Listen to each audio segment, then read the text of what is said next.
What if the crime scene was never a crime scene at all? What if the blood was placed there?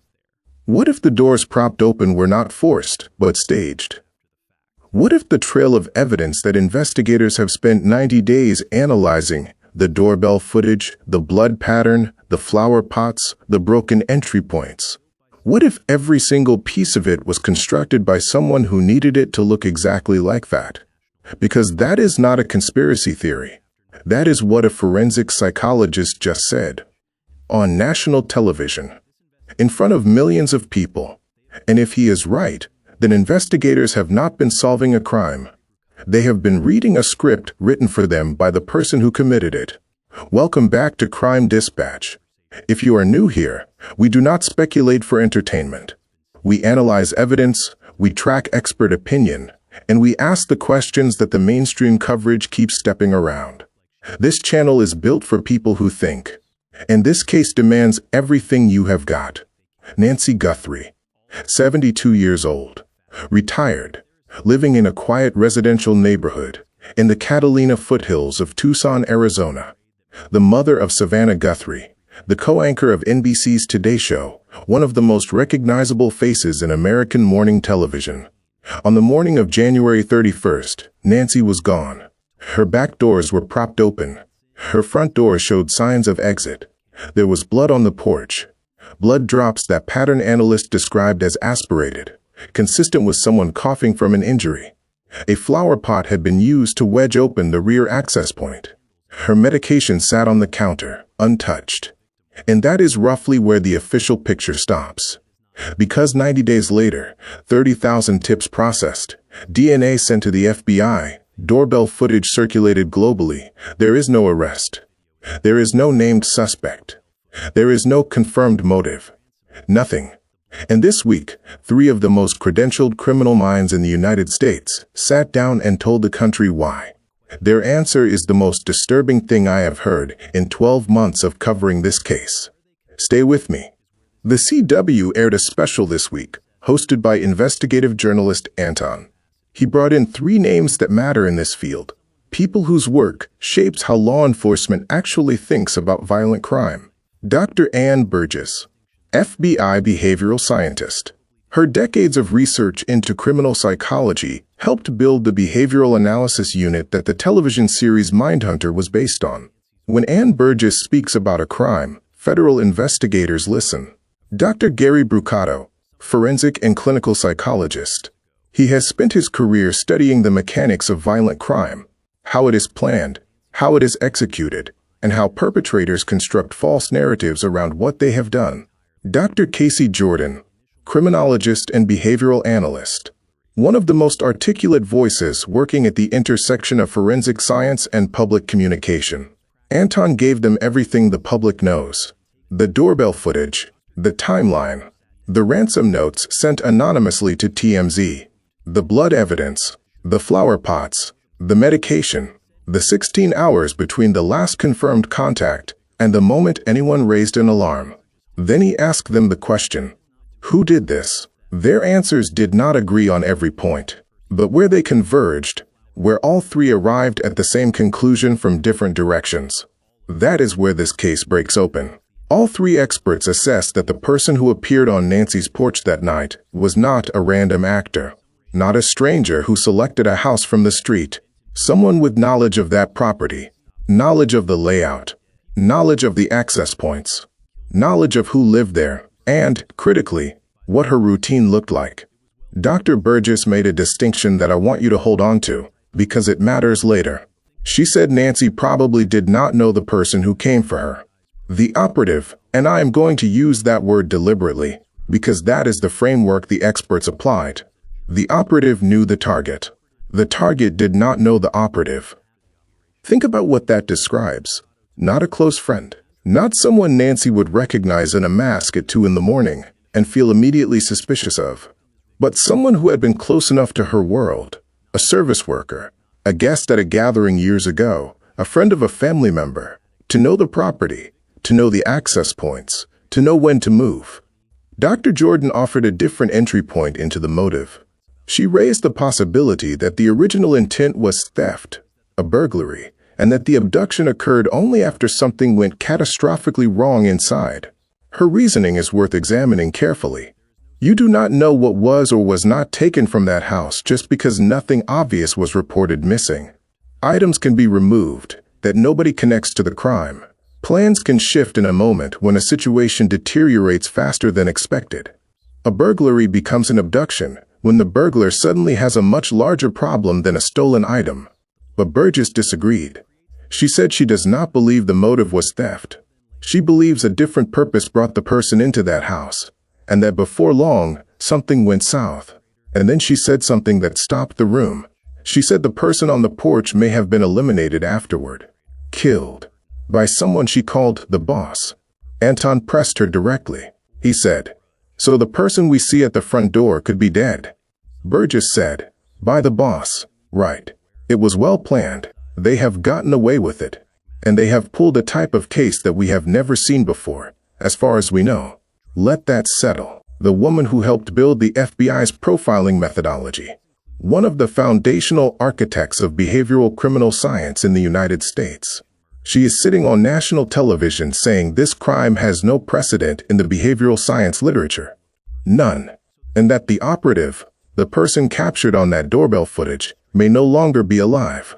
Dr. Brucato took the analysis further and introduced a forensic concept that I want to spend real time on, because once you understand it, the entire landscape of this case shifts.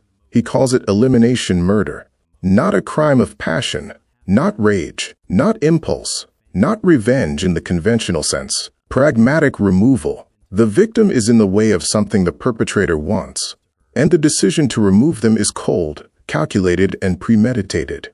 The emotion, the greed, the resentment, the desperation, drives the decision, but the execution is professional. And the hallmark, the defining signature, of elimination murder is this. The perpetrator stages the scene to make it look like an outsider committed the crime. Now connect that to what we know about Nancy's house. Brucato laid out the indicators, one by one. No evidence of a sexual motive. No disorganized or frantic attack. The house was described as impeccable.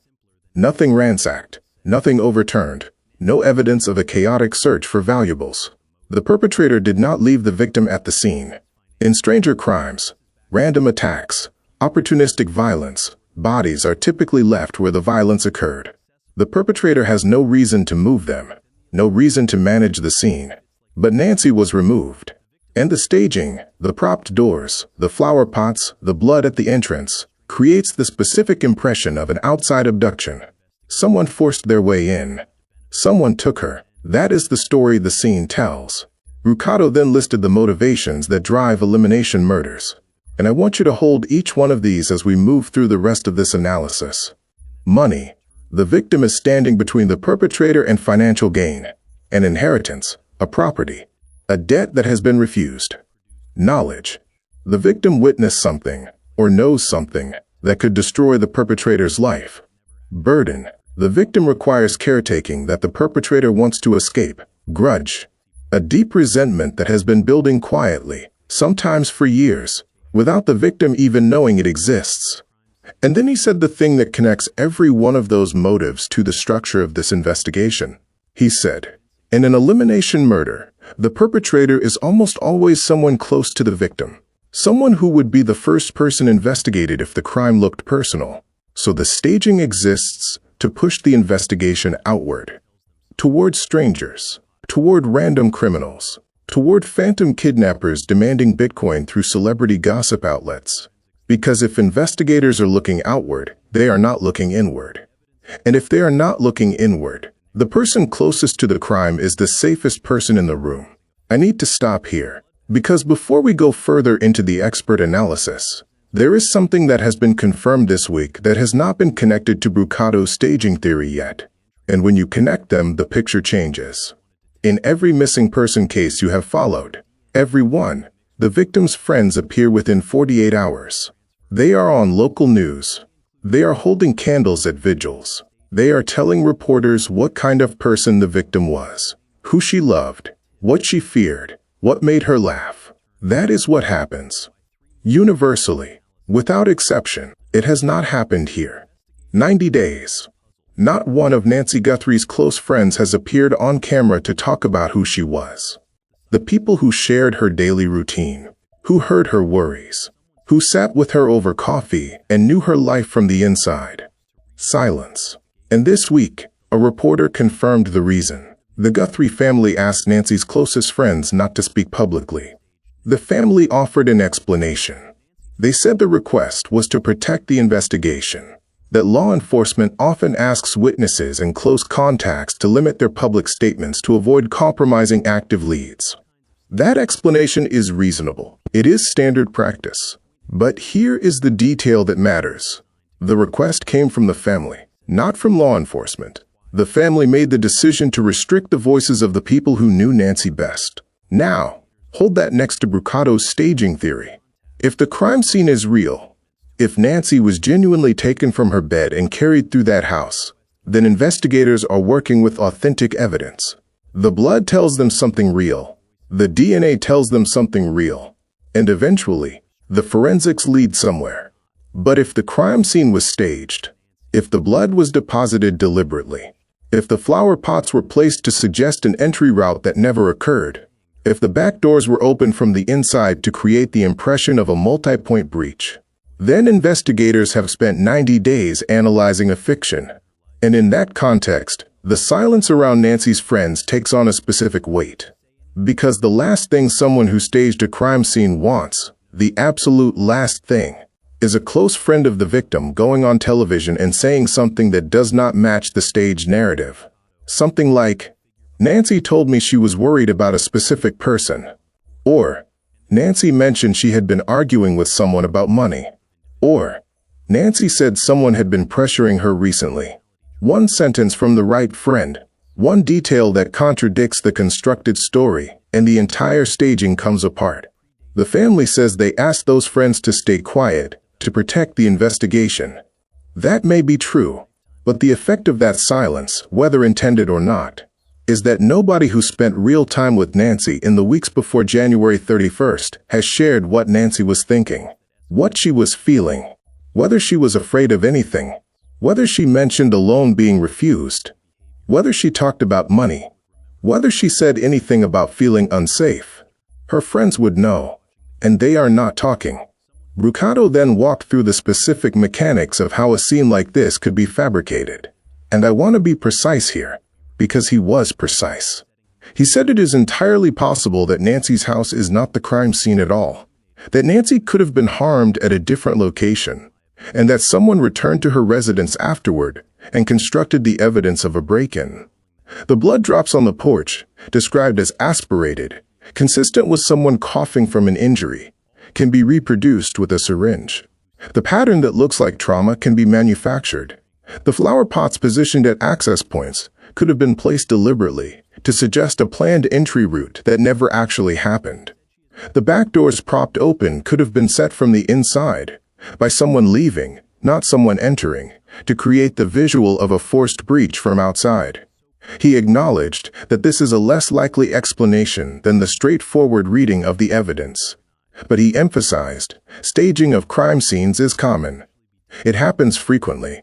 And the more sophisticated the perpetrator, the more convincing the staging becomes. Now, what does that mean for the investigation? If the scene is authentic, every piece of forensic evidence is meaningful. Every blood drop, every DNA profile, every transfer of biological material on interior surfaces represents something real that happened in that house. And eventually it leads somewhere. But if the scene was staged, the blood pattern does not represent what happened to Nancy. It represents what someone wanted investigators to believe happened to Nancy. The DNA profiles collected from interior surfaces may include material deposited during the staging, not during an actual crime. The flower pots do not indicate an entry route. They indicate the story someone wanted to tell about the entry. Every piece of evidence that has been analyzed for 90 days may be pointing in a direction that was chosen for investigators. Not discovered by them, chosen for them, and that would explain everything. Why 30,000 tips produced nothing? Why the DNA returned no match from CODIS? Why 3 months of forensic analysis have not yielded a named suspect? Because investigators may have been assembling a puzzle from pieces that were designed to fit a picture that is not real.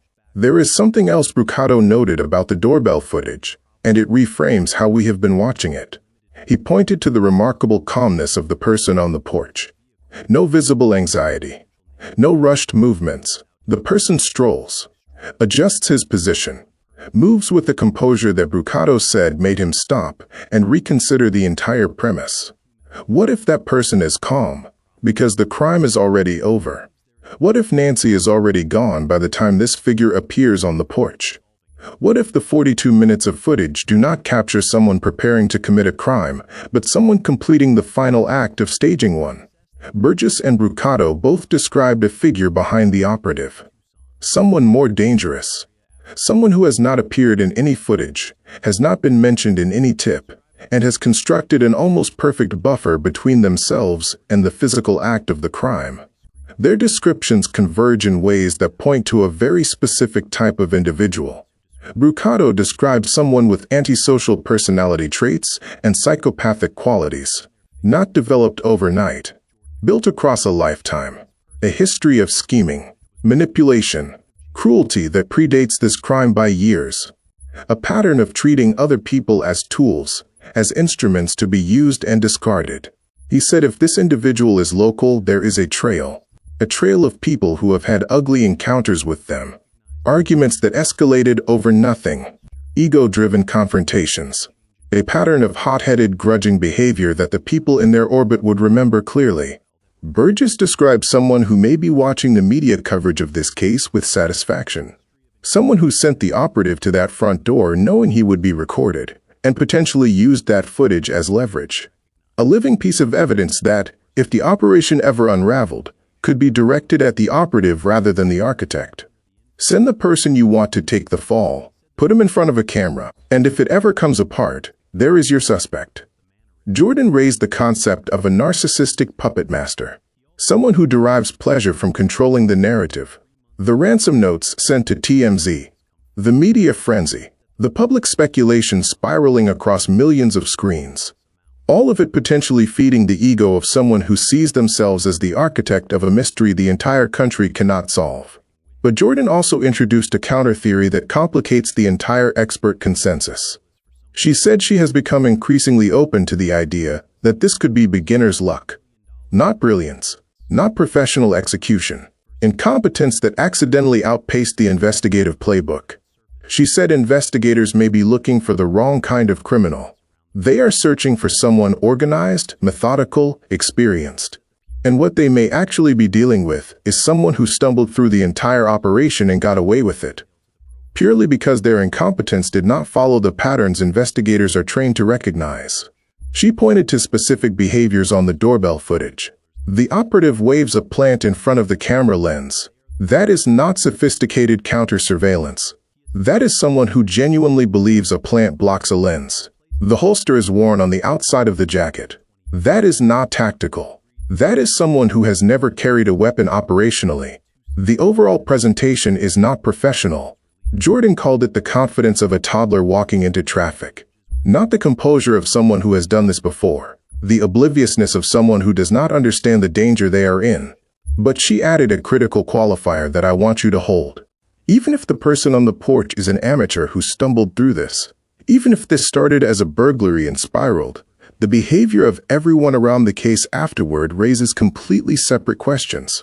The 14-hour gap before anyone checked on Nancy, the family restricting Nancy's friends from speaking, the boxes observed leaving the property, those are not the actions of people caught off guard by a random crime. Those are the actions of people managing a situation. $1.2 million. That is the reward sitting unclaimed in this case. It is an enormous number. It is life-changing for most people on Earth. And yet, nobody has collected it. Brucato reframed why in a way that cuts through months of public confusion about this. He said, the people who would recognize Porch Guy from that footage are not people who can afford to be in a room with investigators. This is not a case where the public is being indifferent or unobservant. In the criminal underworld, in the specific communities where this operative likely moved, the sex workers, the drug networks, the informal economies of a mid-sized American city, people absolutely notice faces. People recognize gaits. People remember mannerisms. But the calculus is not $1.2 million versus silence. It is $1.2 million versus whatever surfaces about them personally during an investigation they voluntarily enter. They like money, Brucato said. But they do not like prison. And for someone who recognizes Porch Guy from that footage but also operates in the same world, the math does not favor coming forward. He assessed the operative's age at approximately 27 to 28 years old, local to Tucson, likely under the influence during the crime, and either fled the area after the doorbell footage was published globally or is no longer alive. Burgess agreed on the timeline of behavioral change. She said the moment that footage went public, the moment the operative's image appeared on every screen in the country, the cockiness would have evaporated completely. She said she has interviewed convicted felons who described that specific moment, seeing their own face on the news for the first time, as the most psychologically destabilizing experience of their lives. They always believed they would not be caught, and then suddenly they were everywhere. Jordan added that someone in this person's immediate circle would have noticed the change. A sudden job abandonment, a relationship ending without explanation, a social media presence going completely dark, something dramatic and visible that the people around him noticed and wondered about. Somebody knows who this person is. Somebody recognized the walk, the build, the posture, the way he moved through that frame, and somebody noticed when he disappeared. Here is where I want to bring everything together. Because across all the disagreements in that expert panel, across the competing theories, the different frameworks, the divergent readings of the behavioral evidence, there is one point where all three converged without hesitation. The operative did not work alone. Brucato said there is a small group of people involved. Burgess said the boss orchestrated it. Jordan called a lone actor improbable. And Brucato said the thing that matters most strategically for where this investigation goes next. If Porch Guy is caught alive, he leads down the spiderweb to the center. And at the center, you will find somebody. A wolf in sheep's clothing. The center of the spiderweb. The boss. The puppet master. The person who knew Nancy's life well enough to write the plan. Who knew the property? Who knew the access points? Who knew what staging would need to be in place to send investigators in the wrong direction? And who was cold enough, calculating enough, to eliminate the person who carried out the physical act? Because a living operative is a liability. A dead operative is a sealed door. 90 days. No arrest. A crime scene that three of the country's most experienced profilers say may have been fabricated. A family controlling who speaks about the victim. An operative who may no longer be alive. A boss who may be watching every development in this case from a position of complete safety. The DNA is at the FBI. If it produces a match, if it connects to someone with ties to a music scene, to a family member, to the specific geography between two addresses in Tucson, then the staging theory does not remain a theory.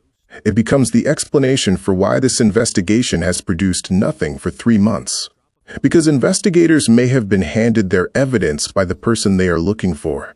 And consider what it means if Brucato is right. Every piece of evidence needs to be re-examined. Not through the lens of, what does this tell us about what happened? But through the lens of, what was someone trying to make us believe happened? The blood on the porch, the flower pots, the propped doors, the medication left behind, even the doorbell footage itself. All of it may be a document, not of a crime, of a story. Somewhere in this city, or somewhere once connected to it, there is a person who knows exactly what happened on January 31st Street. Not because they were told, not because they pieced it together from public coverage, because they planned it. They sat down at some point before that night, made a set of decisions, and then watched the world try to reverse engineer their choices from the evidence they left behind. Evidence they chose. 3 of the most experienced criminal minds in the United States sat down on national television this week and told the public, "We have not seen this before." And the friends who could tell us something, who sat across from Nancy in the weeks before she disappeared, are quiet. Because someone asked them to be. The investigation that has been running for 90 days may have been reading a script. The question is not who wrote it. The question is whether they are still editing it. If you made it this far, you are exactly who this channel is built for. Subscribe to Crime Dispatch.